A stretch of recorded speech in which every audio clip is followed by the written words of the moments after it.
We are honored to have with us today General Retired Dennis Vai as our presiding official for today's ceremony. Just a round of applause, please.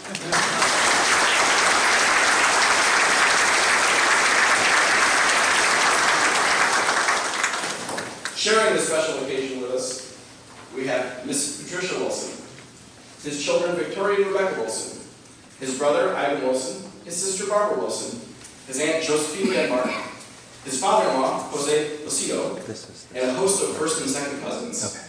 Also in attendance today, there are many distinguished guests. General Retired Glenn Walters, United States Marine Corps President of the Citadel. General Retired William Kip Ward, Lieutenant General Retired Bruce Crawford, Major General Chaplain Bill Green, and Mr. Steve Saab.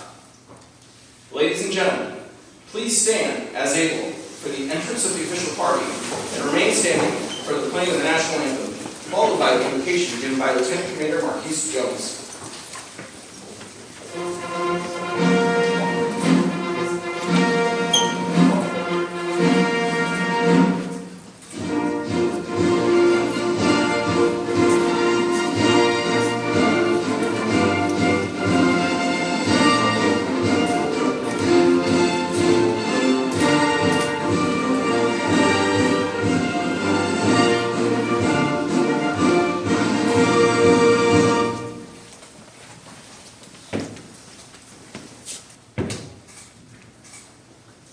Let us pray. Almighty everlasting God, we pause in reverence of your presence. Eternal God, creator of all that is good and true, we gather today in gratitude and respect as we honor Lieutenant General David Wilson for his years of faithful service to our nation and to the United States Army.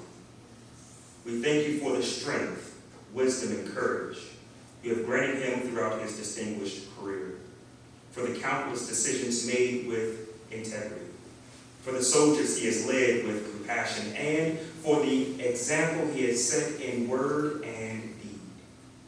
As we celebrate this moment of transition from our country's cloth to civilian attire, we ask your blessings upon him, his family, and all who have served alongside him and are in attendance today. May this day be filled with joy, pride, and reflection on a mission well completed and a life of purpose fulfilled. Guide us in this ceremony with hearts of gratitude that all we do and say may honor both his service and your steadfast love. In your holy name we pray. Amen. Amen.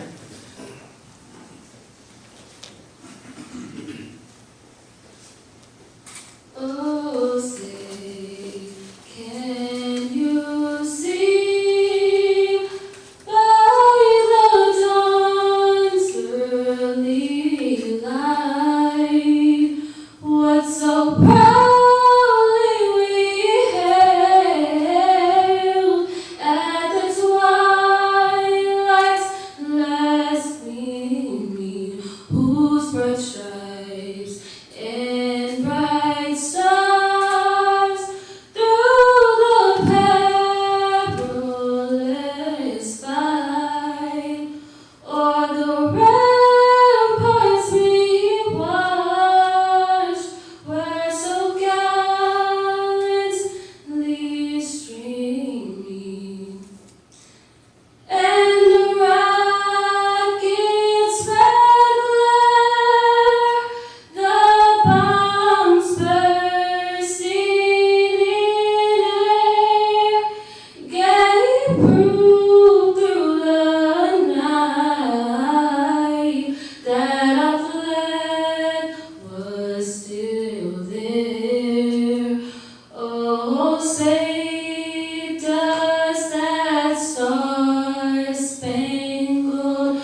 He has served as the 18th Commanding General of the United States Army Materiel Command. General Vi is the first Signal Corps officer to make 4-star since General Hap Arnold. He is a member of the C5ISR Hall of Fame and the National Army ROTC Hall of Fame. During his military career, he has led at all levels of command. Ladies and gentlemen, retired General Dennis L. Vi.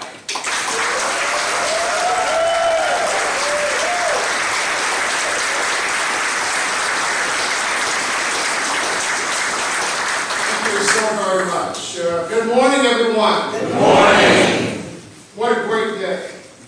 What a beautiful day. What a proud day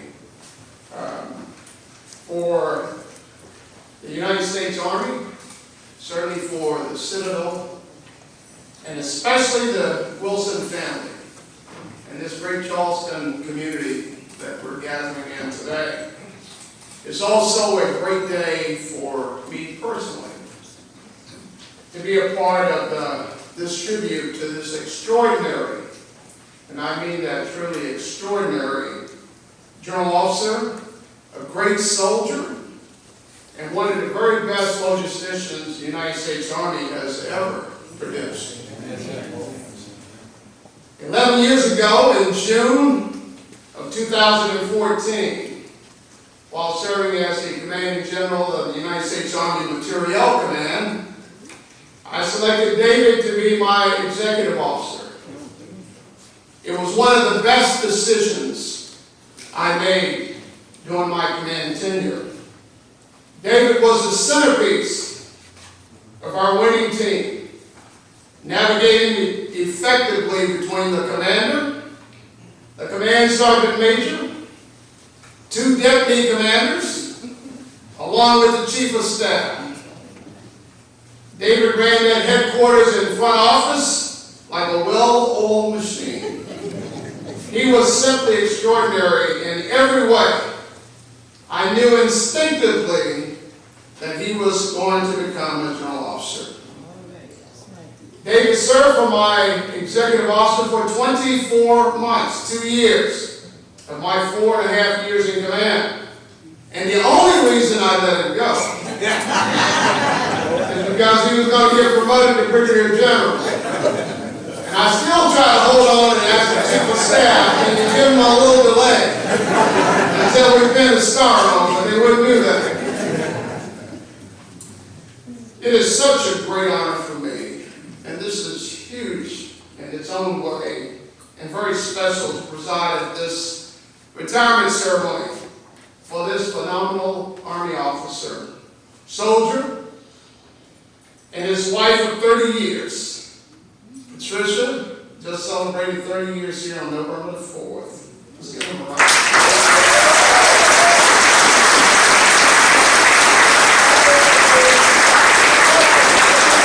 And their daughters, Victoria and Rebecca, and the entire Wilson family.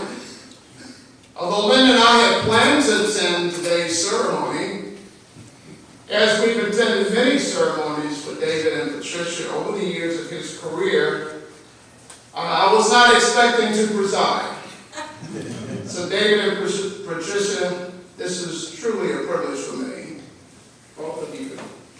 And Lynn and I want to personally thank you both for allowing us to play a small part in your very special day. It goes without saying that we're so very proud and happy for you. And for a more seasoned, not old, just more seasoned paratrooper, it's great to be called back to duty, especially for a special occasion such as this. Rebecca, thank you for that wonderful rendition.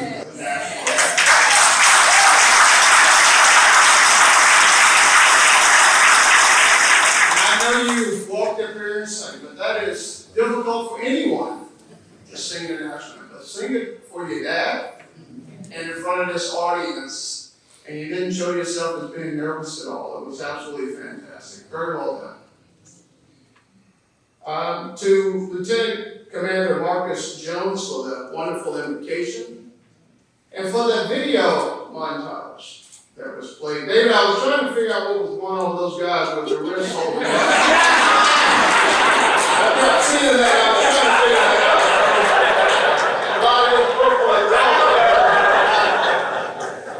but those my divine half brothers would keep his eye high, so I understand. Coming from a Catholic man. And I talked about the headquarters David had to navigate. He had to navigate between me and the command sergeant, both Catholics. But it was a wonderful video montage, and if you think about it, as you saw that, it was all about people. It was all about family. And that's what David is all about. He's always been about. It's so special. We have some very special guests join us today. General Glenn Walters, the 20th President of the Citadel and a former Assistant Commandant of the United States Marine Corps. General, thank you for being here today.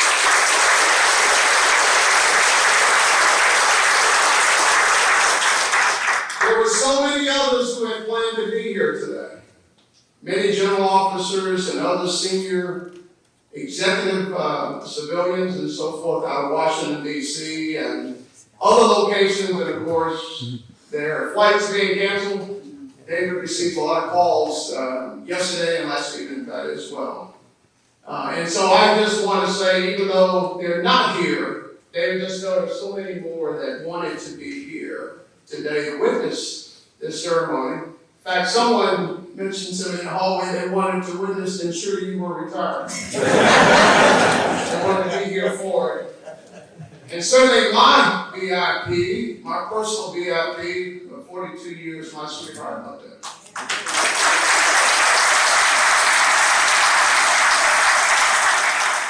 I'd like to recognize this wonderful Wilson family, many of whom traveled in from Charleston and surrounding areas, Orlando, Florida, North Carolina, and Virginia, to be here today to congratulate and celebrate this very special family occasion. First of all, Dave's wife and partner, as I mentioned, of 30 years, Patricia.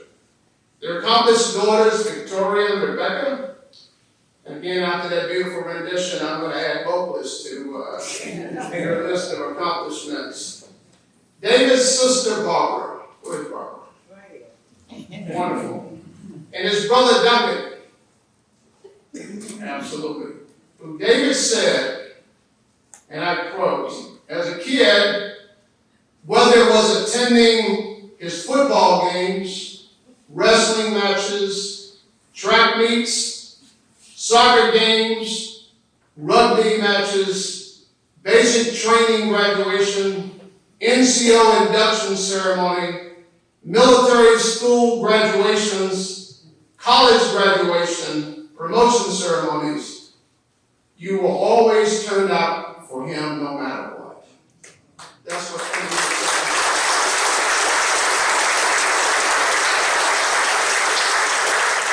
And also David's only living aunt and godmother, Mrs. Josephine Denmark. Man, it's so wonderful to have you with us here.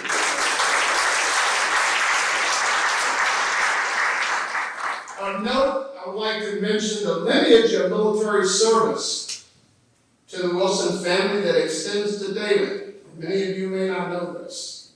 David's maternal great-great-great-grandfather, John J. Henry Wright, he died in a field hospital of disease and non-battle injury in Beaufort, South Carolina, as part of the 55th Massachusetts. David's maternal oldest uncle, Samuel Denmark, served during World War II as a truck driver and participated in the Red Ball Express. David's first cousin, Abraham Denmark Jr., retired master sergeant, and was the reason that David said he enlisted in the Army as a private. Abraham was a veteran of Desert Shield and Desert Storm and Operation Iraqi Freedom. And David's father-in-law, Jose Placido, is a retired non-commissioned officer and combat veteran who served on Operation Desert Shield and Desert Storm. And a host of other family members who are here today. Let me ask all of you to please stand so we can recognize all of the Wilson family who are in attendance today. Or raise your hand.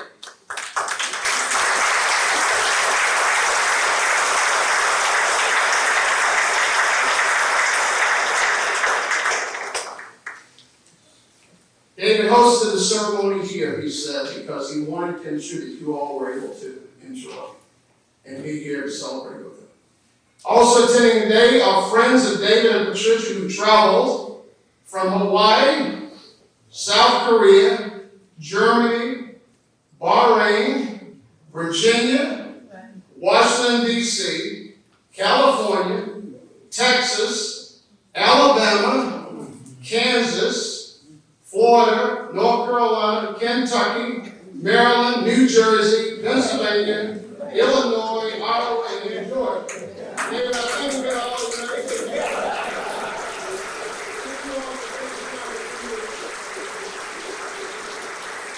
I know David and Patricia are touched by your presence and very appreciative of all of you taking the time and expense to travel and share this special day.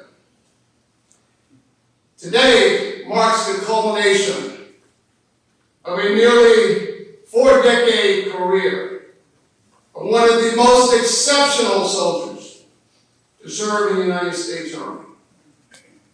Lieutenant General David Wilson is the epitome of an Army soldier, leader, and general officer who has dedicated the majority of his adult life serving our nation in uniform, both in peacetime and in combat. David's life story and career reads like a great novel, full of extraordinary accomplishments, adversity, perseverance, personal resilience, and triumphs. When you consider the path that brought David to this very moment, starting right here in Charleston, where he grew up, was accepted for attendance and enrollment at the Citadel, receiving his commission and starting his journey with the United States Army, and culminating right back here where it all started. One can only swell with pride and admiration as you walk by that portrait out there in the hallway. This is a big deal. It's a very, very special moment, and one we should all take pride in. Each year in May, during commencement ceremonies held at colleges, universities, and military academies across the nation, thousands of cadets are commissioned as second lieutenants in the United States Army.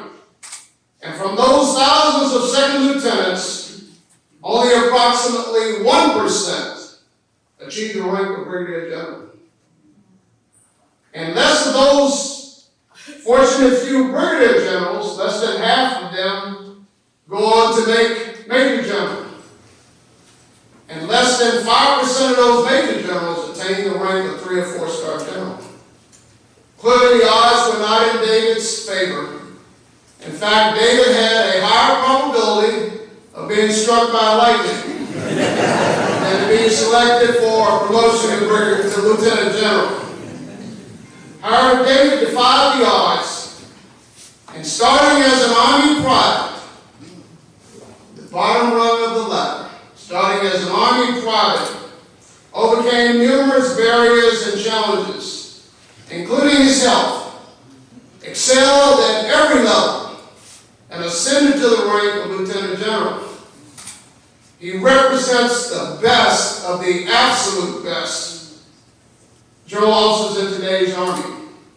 And so today we celebrate his extraordinary achievements and his exceptional career service.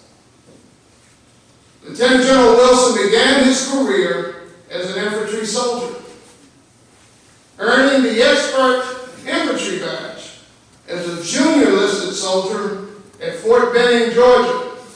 First time go in all categories to get that badge. He attended the Citadel, played football, and served in the National Guard.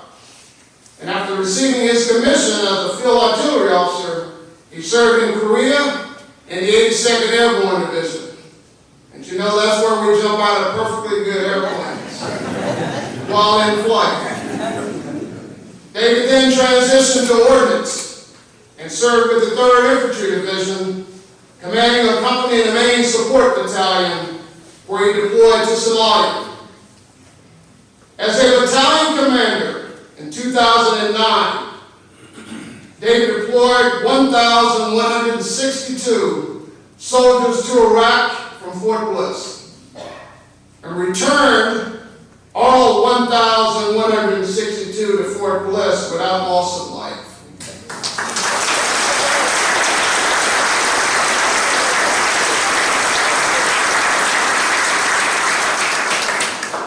The unit had 27 Purple Hearts and 1 traumatic brain injury, but suffered no losses of life. There is no greater accomplishment or achievement in command, and no greater service than successfully deploying your unit and its soldiers and returning them safely to their families. It's something these men and women will remember for the rest of their lives.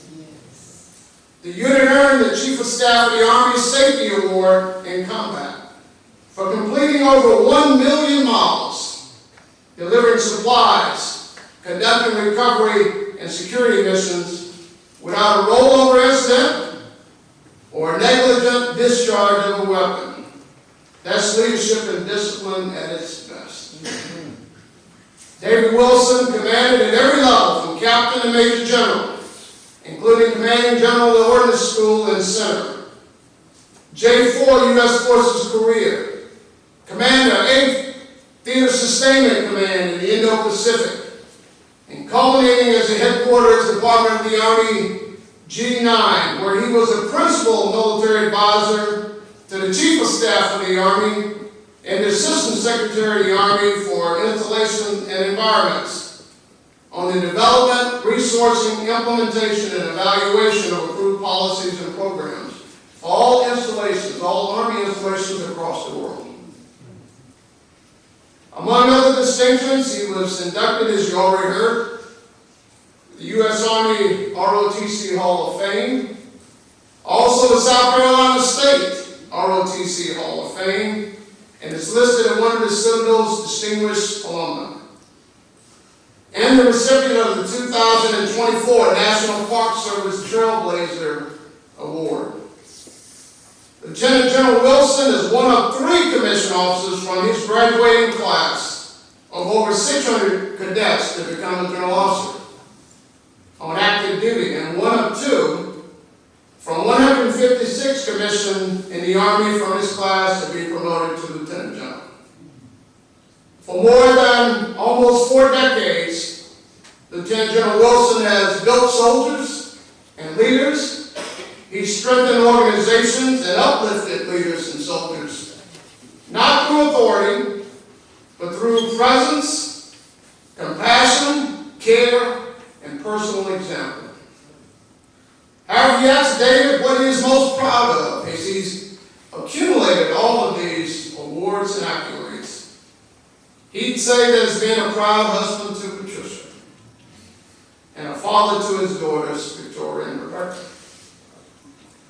You might ask, what's the secret to success? So it's best in David's own words to tell you what that is, and I quote, "Making added value my goal. Always asking myself, how can I add value as well as leave things better than I found them? No matter the task, I have ascribed to the adage of good, better, best. Never let it rest until your good is better and your better is best." He said his parents instilled in me that my work was my advertisement. And if you're embarking upon anything, do it right and do it well. After being diagnosed 2 decades ago with stage 4 kidney cancer, having his right kidney removed and left adrenal gland removed, and being told that even with radiation and chemotherapy, I had at best 90 days to live and only a 21% chance of surviving. I decided on that 90th day when I woke up that I'd not spend another day of my life counting time, but instead I will make my time count.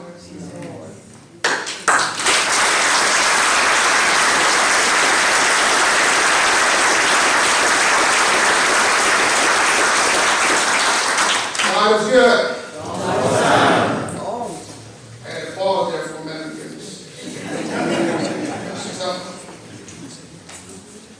David also had the unconditional love and support of his family. Starting with Patricia, they met at Smith Lake in Fayetteville. I may not have been to that Smith Lake. Not picnic. A lot of people are probably been to Smith Lake. As things got serious, they were supposed to get married on 2 November, which was David's mother's birthday. However, in July of 1993, he was deployed to Mogadishu, Somalia, for Operation Restore, Continue Hope, and did not return until January 1994. They then rescheduled for November of 1994. However, the Army decided to deploy David again, this time to Haiti, in Operation Uphold Democracy, and he didn't return until December of 1994. After he returned, Patricia told David if he wasn't marrying her in 1995, there would be consequences. So he was up at Fort Greg Adams at the time. Formerly Fort Lee, he drove to Fayetteville. The first week starting of his officer advance course, picked up Patricia and her mother, drove straight here to Charleston, rehearsed in the Citadel's chapel on Friday night, and on Saturday afternoon they got married in the Summerall Chapel. On Sunday they drove back to Fayetteville. David dropped Patricia and her mother off, and he continued on back to Fort Greg Adams to continue the advance course. Patricia's probably a mission he knew he could not fail.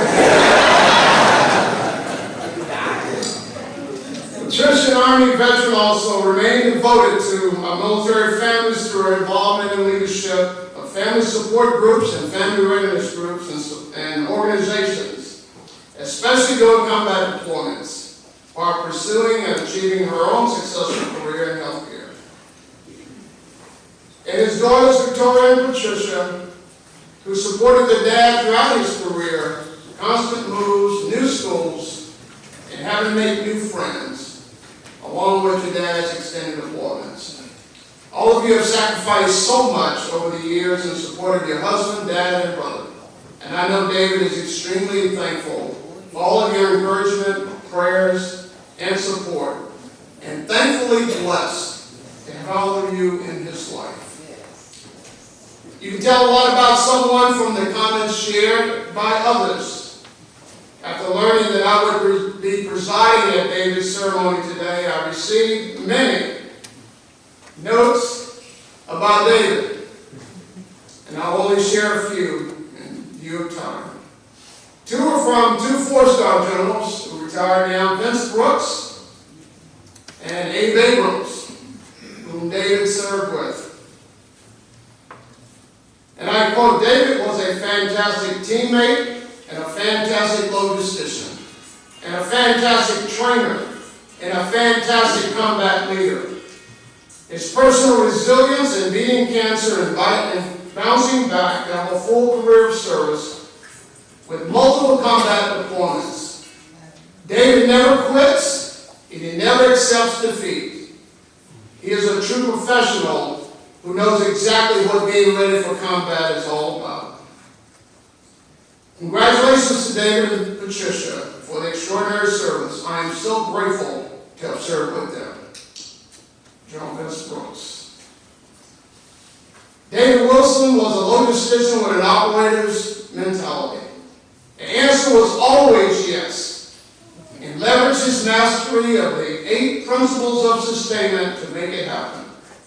Great teammate and a great friend to all, and an inspiration all for his determination and grit. I am grateful for the opportunity to have served alongside him. General Abe Abrams. When you speak about Lieutenant General Wilson, he always operated with the same calm precision, whether leading a formation of junior troops or representing the Army at the most senior levels, was his steadfastness. He understood that logistics isn't about moving equipment. It's about moving people, resources, and building trust at the same time. That's why his organizations performed the way they did. Because he led with credibility and care. He never lost the human element in the mission. He reminded us that leadership at every echelon is about alignment between purpose, people, and performance. That's what made him the kind of leader we'll still be talking about long after his retirement ceremony ends. Command Sergeant Major James Sims. So today concludes the extraordinary successful Army career of a professionally committed and dedicated soldier who served his nation proudly and who positively impacted every unit and organization he was privileged to lead. The Army is losing a great soldier today with incredible leadership, compassion, and humility. But in the words of Auld Lang Syne, old soldiers never die, they just fade away. David, you can depart the Army ranks today with full confidence, knowing that you leave behind a generation of leaders whom you personally developed and inspired. Thank you for all you have done for our United States Army, for the nation, the Citadel, for your family, and for Army logisticians worldwide. Linda and I extend our very best wishes to you and Patricia for continued good health, happiness, and success in this next exciting chapter in your lives. Congratulations, you're going all the way.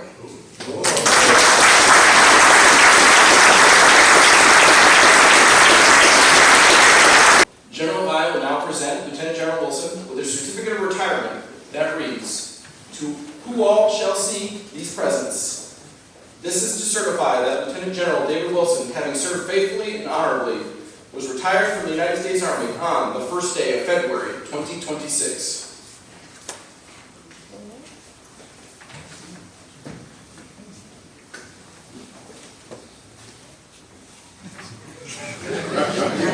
Please join us in a round of applause.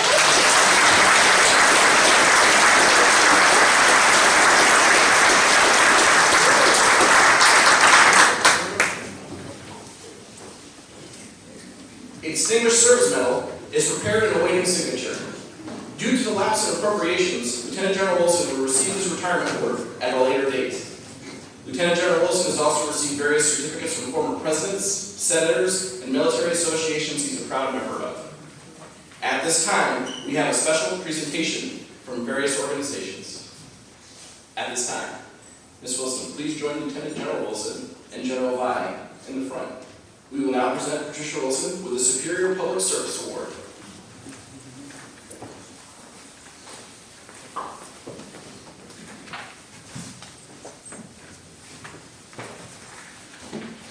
For exceptionally distinguished volunteer service to the United States Army, culminating with the Office of the Deputy Chief of Staff, G9, from August 2024 through January 2026.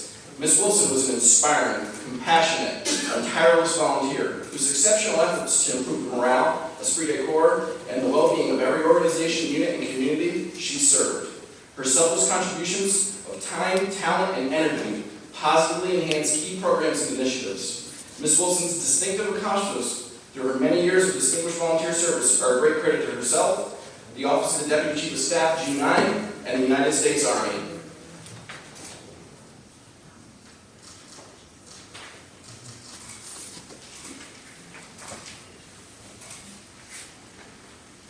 Please join us in a round of applause.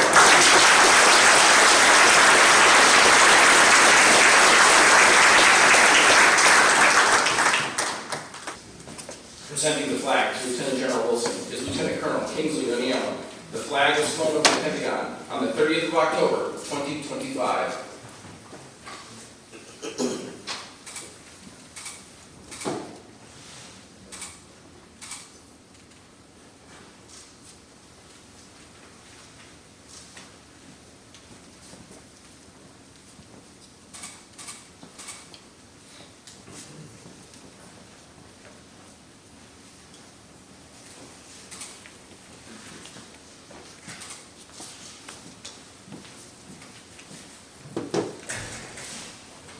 Thank you, Lieutenant Colonel O'Neill.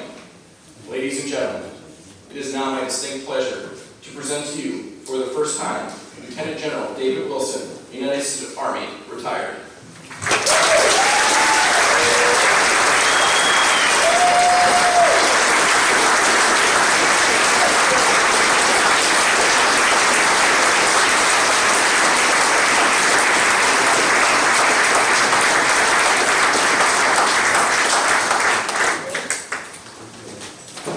Good morning, everyone. Good morning. I learned 3 responses here as a freshman at Citadel. First one was, sir, yes, sir. Second was, sir, no, sir. And the third is, sir, no excuse, sir. And so, admittedly, I left the flowers for my family in the vehicle.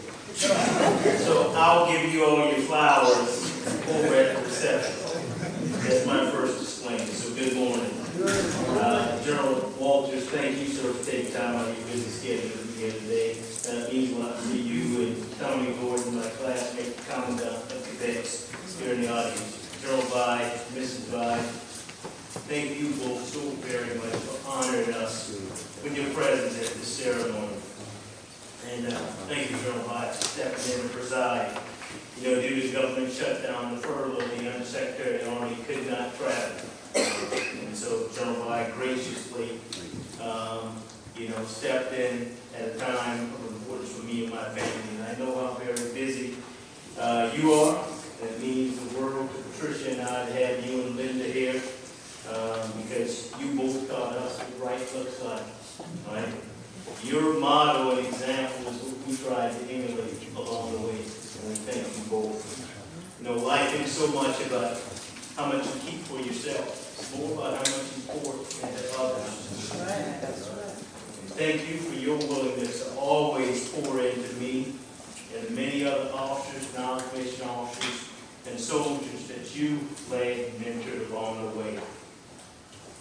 To my family, in the audience, friends, fellow soldiers, distinguished guests, we have some of the senior executive services, Mr. Saw here present today, and other distinguished teammates and mentors. Thank you for being here. You know, standing before you today is deeply humbling for me. As I look across this room, I see faces that represent nearly 4 decades of my military life. Also faces that represent 6 decades of life on earth for me. People who have shaped and supported me and stood shoulder to shoulder with me through every stage of my journey. You know, today is not just a farewell. It's a day of reflection. It's a day of gratitude and a day of acknowledgement. You know, because a 38-year career in the military is never the story of one person. It's the story of collective, story of family, story of soldiers, story of leaders, story of friends, and story of faith.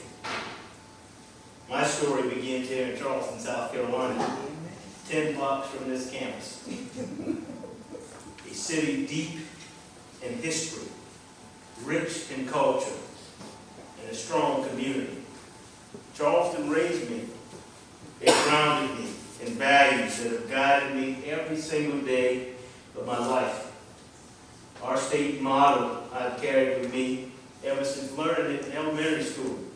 Dumb, spiro, space. On the crest of my ring from this school means while I breathe, I hope. In Charleston, I learned early the meaning of respect. Respect for elders, respect for hard work, respect for faith, and respect for every person you encounter. My mom used to say to me, Davy, manners will take you where talent can't. My parents and this community instilled in me to understand that if you say you're going to do something, then you do it. And you do it with pride. I grew up surrounded by people who didn't have much, but they gave everything they had in effort, in kindness, and in love to me. This was my first lesson in service. Service doesn't begin with the uniform. It begins with the heart that's willing to give. You know, Muhammad Ali said, service to others is the rent that we pay for our room in heaven. Those Charleston roots taught me humility. And humility has been my compass through every assignment, every rank, and every deployment. That foundation deepened when I attended the Military College of South Carolina, Citadel. At the Citadel, I learned that leadership is not a theory. It's a practice. It's how you treat people. It's how you carry yourself. It's how you lead when no one's watching. The Citadel taught me discipline, courage, and accountability. They taught me that you can't lead others until you've learned how to lead yourself. As an ROTC cadet here, I began to understand that leadership isn't about rank. It's about responsibility. It's about taking ownership when things go wrong and giving credit away when things go right. Those lessons will guide me from my first days in uniform as a commissioned officer, all the way to my final days here as a general officer. When I first put the uniform on, I was just trying to find my footing, trying to learn, trying to grow, and trying to prove that I belong. I remember the first lesson I got from Command Sergeant Major retired James Rich, who's in the back. Put out $1 to me one day that something went wrong on the range. He said, Will, that's all messed up. Parade rush, yes, Sergeant Major. He said, you got $1 in your pocket? I said, yes, Sergeant Major. I pulled it out. You remember this, Sergeant Major. He turned it over. He said, what does that say? I said, in God we trust. He said, that's right. Everybody else check.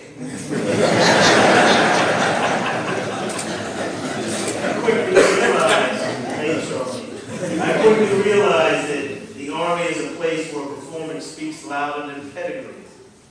It doesn't matter where you come from. It matters how you serve. Those early years taught me toughness and resilience. They taught me the importance of teamwork, of doing my part, and of trusting the person next to you, to your left and right. I still remember the first time an NCO pulled me aside and said, sir, that's not how we do it here. That was mentorship in its purest form. Firm, fair, and for my own good. I recall Command Sergeant Major Zaid Mustafa, first week after I took command of my battalion, doing some UCMJ. This unit, I had to turn it around and get ready to go back to Iraq. It had just returned from a 14-month deployment to Mosul, Iraq, and I had 10 months to get it ready to go back to Iraq. And Sergeant Major Mustafa is Mr. Gaylord Green's brother-in-law. Gaylord married Sergeant Major's sister. And I'm bringing a troop in, and I read the specification of the charges, and I said, in that this day you did cocaine on such and such, I'm reducing you from E5 to E1, you know, blah, blah, and run the gamut. The soldier collapsed on the other end of the table.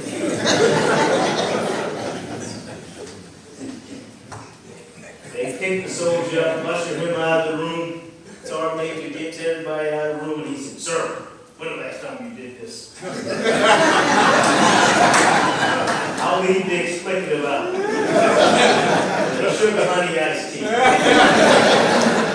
said, Sergeant Major, I was a captain, a company commander. He said, I can tell you rusty as heck. I said, so what you were supposed to do is read the specification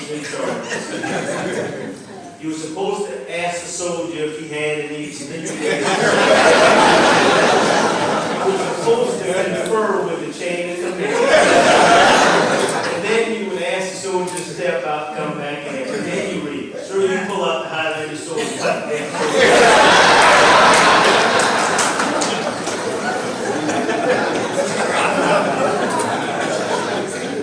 Sorry, you right.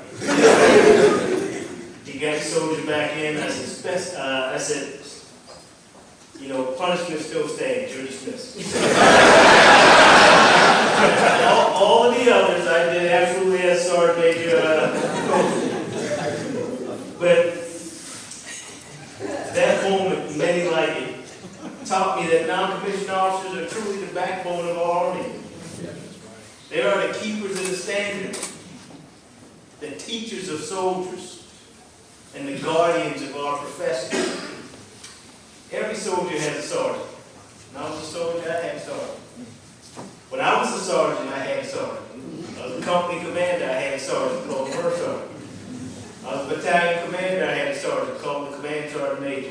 And I've had non-commissioned officers over the years and have been privileged to serve with some phenomenal non-commissioned officers like Sergeant Major Rich, like Sergeant Major Sims, as General Vi mentioned, Sergeant Major Mustafa, and so many other non-commissioned officers. And having served across the globe in peace and in war, in places that has tested every fiber of my character and commitment, I know that the teams that I've been a part of, the non-commissioned officers, were there to ensure that I would be successful. From Korea, I learned what it means to stand watch, to maintain readiness every day, knowing that peace rests on vigilance. I saw firsthand how discipline and partnership can keep a fragile peace for generations.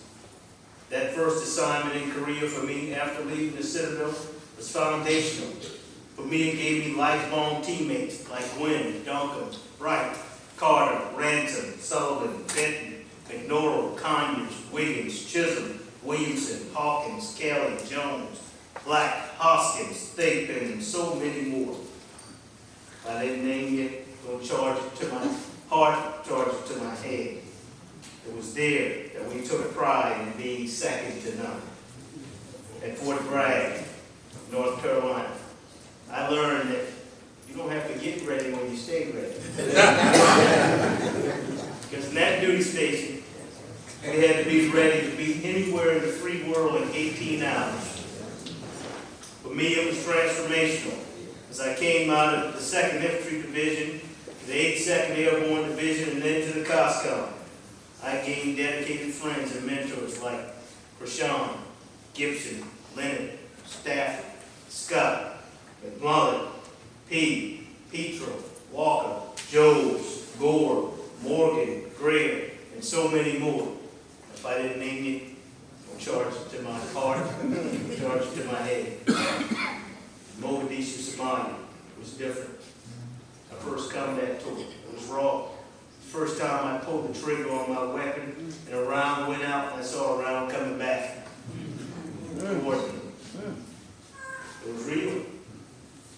It's where I first saw the human cost of instability and the power of compassion amid chaos. It was there that me and then Lieutenant Wayne Stafford had to direct a quartermaster unit. Dr. Stafford and I had a quartermaster unit that had fresh fruits and vegetables on the fire. We had to clear that reefer van out so that we could put dead bodies in a refrigeration unit, because we didn't expect what happened on October 3rd to occur, 1993. We were learning, and we were doing our best in a place where the hopes and hope was hard to find. I left Somalia changed with a deeper appreciation for the value of human life and the complexity of our mission as soldiers. In Haiti, I saw resilience, people battered by disaster, yet unbroken in spirit. That mission reminded me that our army just isn't about fighting. It's a force for good. We bring hope when we show up. We bring relief. And we bring the American spirit of compassion and resolve. At Fort Stewart, Georgia, we trained the standard, not the time. And the Marne standard was incomparable. It had to be that way in order to sustain a heavy division, which was the heavy punch of the 18th Airborne Corps. Shoulder to shoulder, iron sharpening iron, was Cole, Williams, Barnes, Hubbard, Armstead, Pringle, Twitty, Maddox, Young, White, Crawley, and Lane, and so many more. If I didn't call you, I'm charging to my heart. Color, charging to my head. In Kuwait, I got up one morning at Fort Stewart for PT. I arrived at PT formation. We just got through running the big loop. If you had been to Fort Stewart, they had medium loop and the big loop. The big loop, when we got on the big loop, the formations would call out, somebody ain't gonna make it. Somebody just can't take it. The pace was pretty hard, you know, and to be a heavy division, they ran a lot. So I felt like I escaped Ardennes to get to an assignment where we wouldn't have to be doing that too much. I was wrong, flawed. 0600. PT formation, my boss told me, he said, Dave, you need to go draw a desert camouflage uniform at 09. My daughter was 2 months old. It was 3 months old. It was Valentine's Day, February of 1998. 6 o'clock, go draw DCUs at 9. At 1900, Patricia dropped me at Hunter Army Airfield. I boarded an airplane and deployed to Operation Desert Thunder, Desert Fox. When I came back, Victoria was 7 months old. That assignment truly punctuated the importance of preparation. You had to be ready and prepared. In Germany, I learned the strength of alliances. I witnessed how NATO partners, through shared sacrifice and trust, embody what collective defense truly means.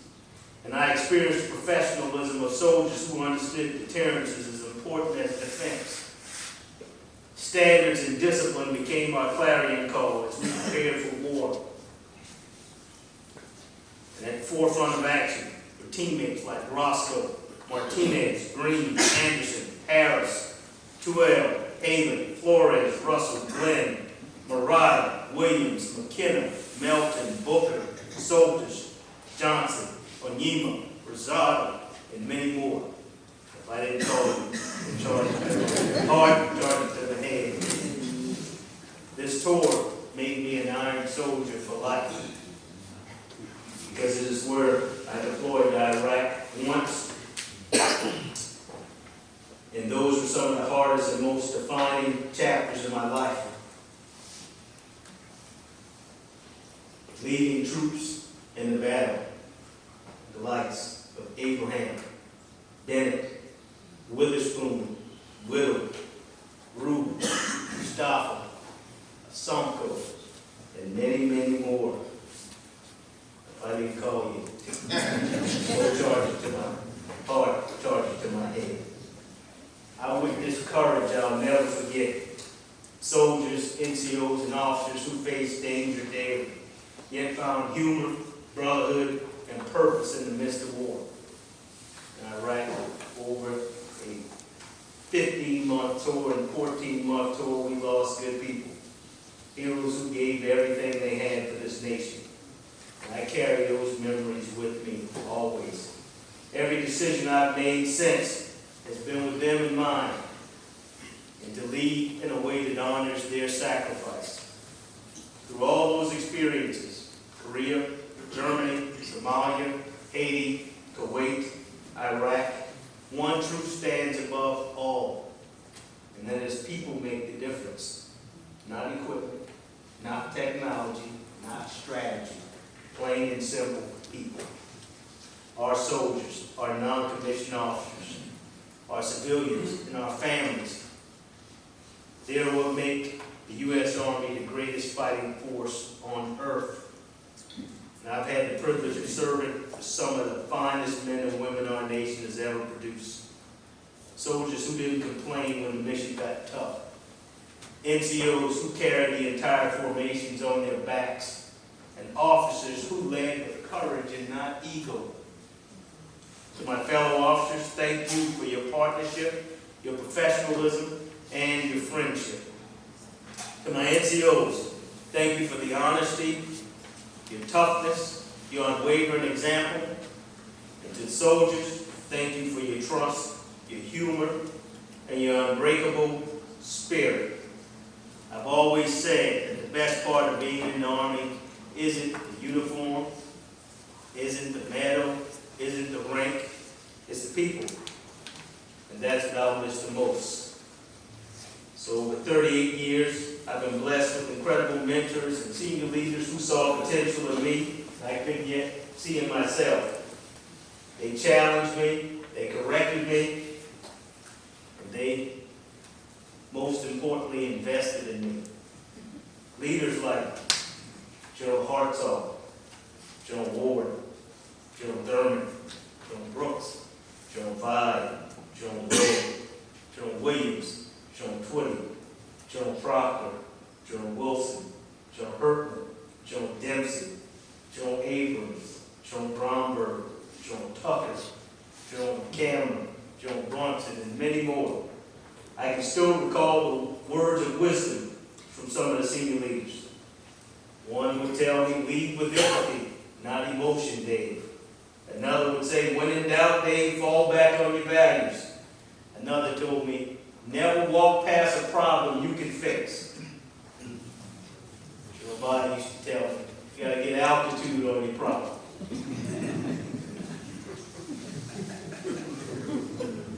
General Brooks used to say, an AAR is another vehicle of discovery. General J.D. Thurman, ain't no free chicken. These simple truths have guided me through every challenge I've had in the U.S. Army. And mentorship is the heartbeat of our profession. As I prepare to step away, I feel a deep responsibility to remind those still serving. Continue to invest in people. Share what you've learned. Lift others as you climb. Because true legacy isn't what you accomplish. It's who you develop. And there's another group I need to recognize, and that's my family, sitting there in these front two rows. They served too. Every single day I wore this uniform, they bore the weight of sacrifice. They managed the home front while I managed the battlefield. They celebrated birthdays, anniversaries, and milestones without me there. And they did it with strength, patience, and grace. Patty, a ride or die, thank you for all you've done in support of me. It's not lost on me, I wouldn't be standing here without your love, support along the way, as well as my children, Victoria and Rebecca, who make us proud each and every day. The measure of resilience they've shown over the years truly speak to the remarkable, resilient military brats that they are. My parents aren't here, but I hope they're looking down on this. I hope I've, made them proud just a little bit. My siblings, I made 2 living siblings. A sister, first of all, who's 15 years older than me, Barbara. She got stuck with me and my brother Ivan. My mom would say if she gonna go to a dance, she had to take us with her. Go to a football game at Rivers High School when Rivers was a high school. She had to take us with her. So Barbara's like a second mom to me and Ivan at times. But I can have no better cheerleader and supporter. Barbara, I love you. Appreciate everything you've done for me. My brother Ivan, we should be like Tom Tom and Jerry. When I was little. As I got older, I gained immense admiration for my big brother, who dressed sharper than most people I saw do, who loved automobiles just as much as I loved them,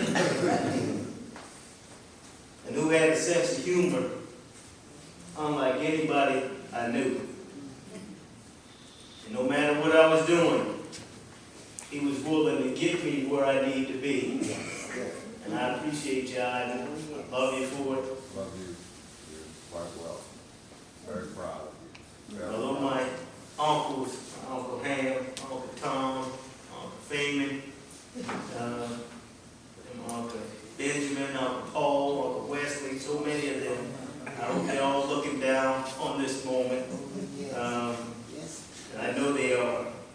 And my Aunt Josephine, my godmother, and really second mother. I spent more time in my Aunt Josephine and Uncle Ham's house than I spent in my own house. That was my mother's plan to get us out of the city here so we wouldn't get in trouble. She would ship me 30 miles outside the city in the Huger, South Carolina, where my uncles would put me and my other first cousins in the migrant worker program.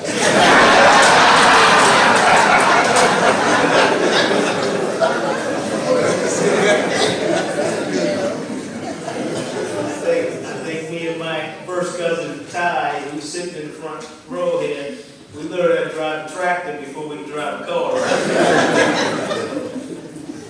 But I love you, Aunt Josephine, love you, Ty.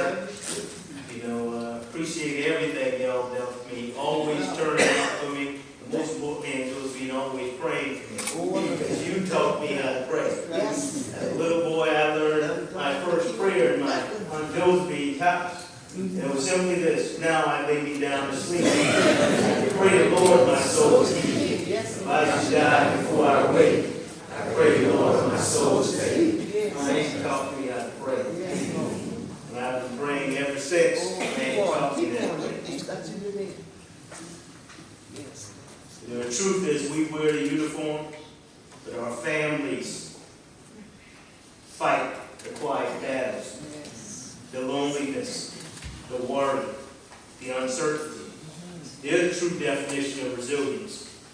And as I hang up this uniform, my greatest pride is that we made it together. Yes.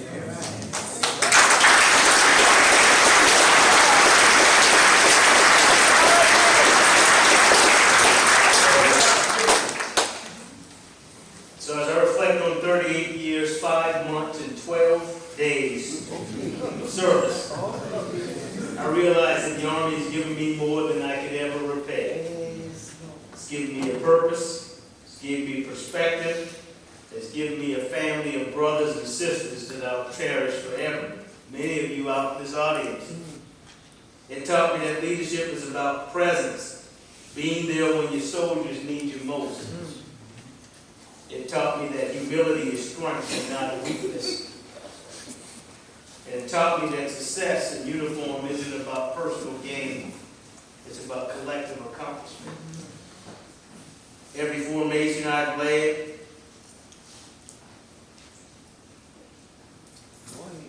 every soldier that I've served alongside, every mission I've planned, every officer I've mentored, you've all left an imprint on me. The Army may have shaped my career, but the people, you all have shaped my heart. And so as I retire today, I'm not closing the book. I'm simply just turning the page. The Army will continue, stronger than ever, because of the young leaders that we have that will continue to rise through the ranks.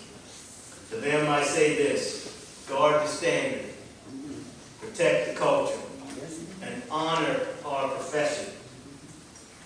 Remember that leadership is not about being in charge. It's about taking care of those under your charge. Stay grounded in your values. Keep learning. Keep serving. And when it's your turn, pass the torch. Pass it brightly, so that those who follow you can see the path forward. my fraternity brothers, members of Omega Psi Phi Fraternity Incorporated, who have kept me uplifted along the way. Friendship is essential to the soul. To my Citadel classmates who are out in the audience, I can see many of you out back. Keith Brace, Gus Larry, Freddie Skipper, Alan Hunt, many more can see scattered throughout. And other fellow alumni who understand the same crucible of trials, that through sound learning and firm leadership, we may prove ourselves worthy citizens of our country. To the soldiers, the non-commissioned officers, and officers who shared this journey with me, thank you. To my mentors who poured into me, thank you. To my family who sustained me along the way, thank you. And to the United States Army, thank you for giving a kid from Charleston a chance to serve, a chance to lead, and a chance to make a difference. As I take off this uniform for the last time, although it won't be the last time. I do so with immense pride.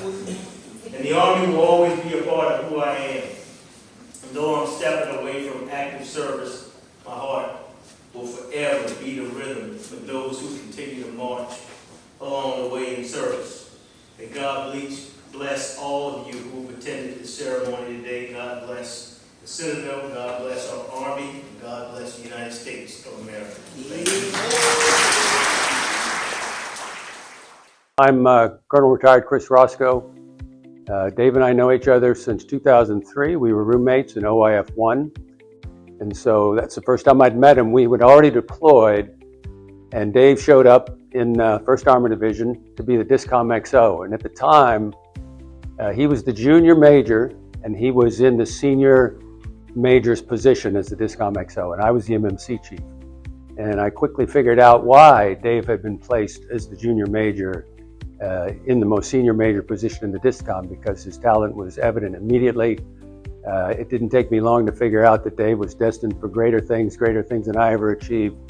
I'm very lucky to know him. He was level-headed, he was brilliant, he was a quick learner, he treated everyone the same, everyone fairly, and I continue to be impressed throughout the 15 months that we were there. And we've stayed in contact for the entire time. He has looked out for me and my family over the years, and I'm eternally grateful, and I'm very blessed to have known him. And Dave, congratulations, and well done on your career.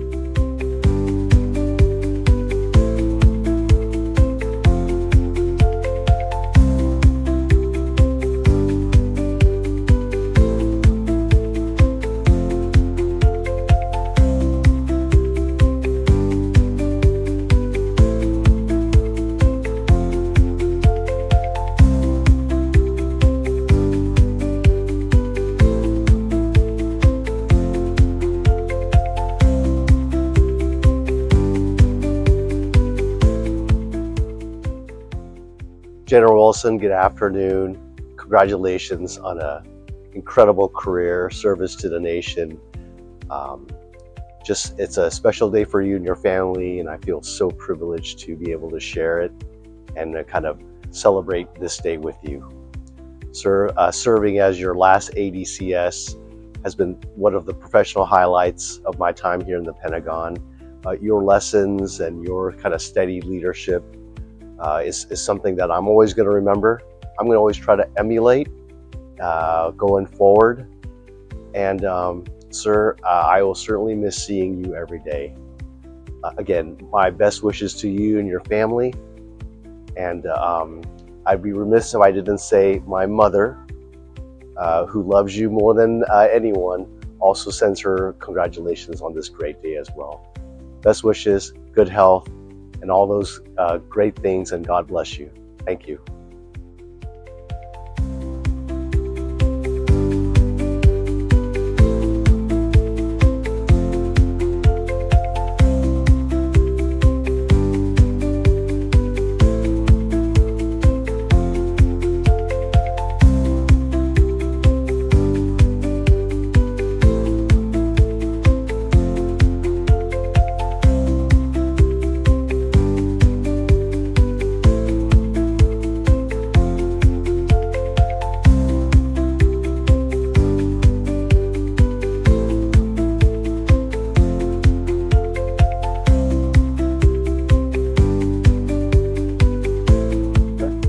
going on, Dave and Patty? Marvin Chisholm, Gamma Epsilon Spring 90.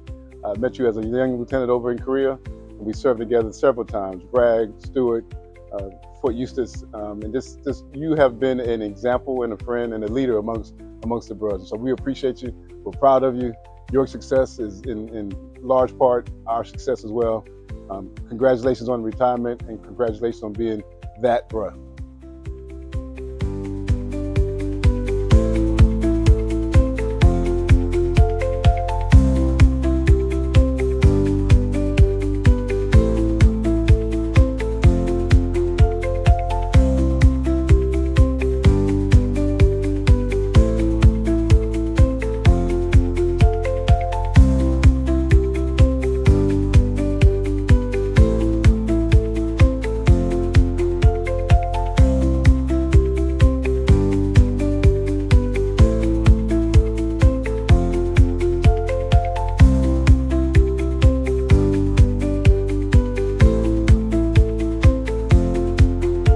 I am Colonel Retired Courtney Abraham.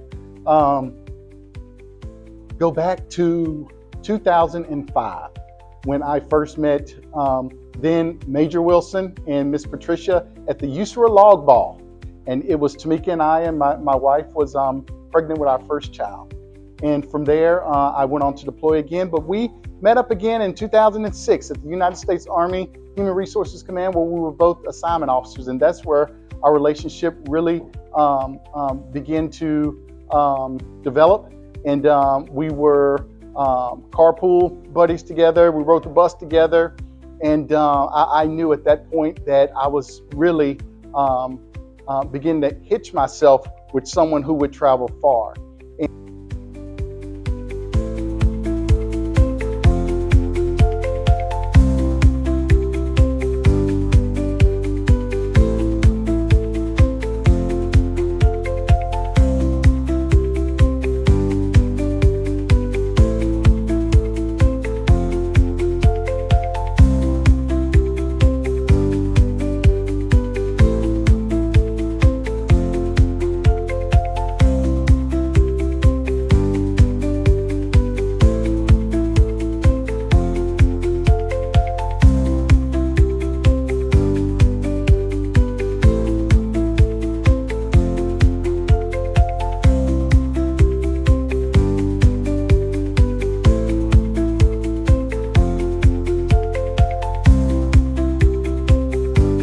I'm Barbara Wilson, David Wilson's sister, and I'm proud of being here today. And I appreciate being here. I enjoyed the program and everything.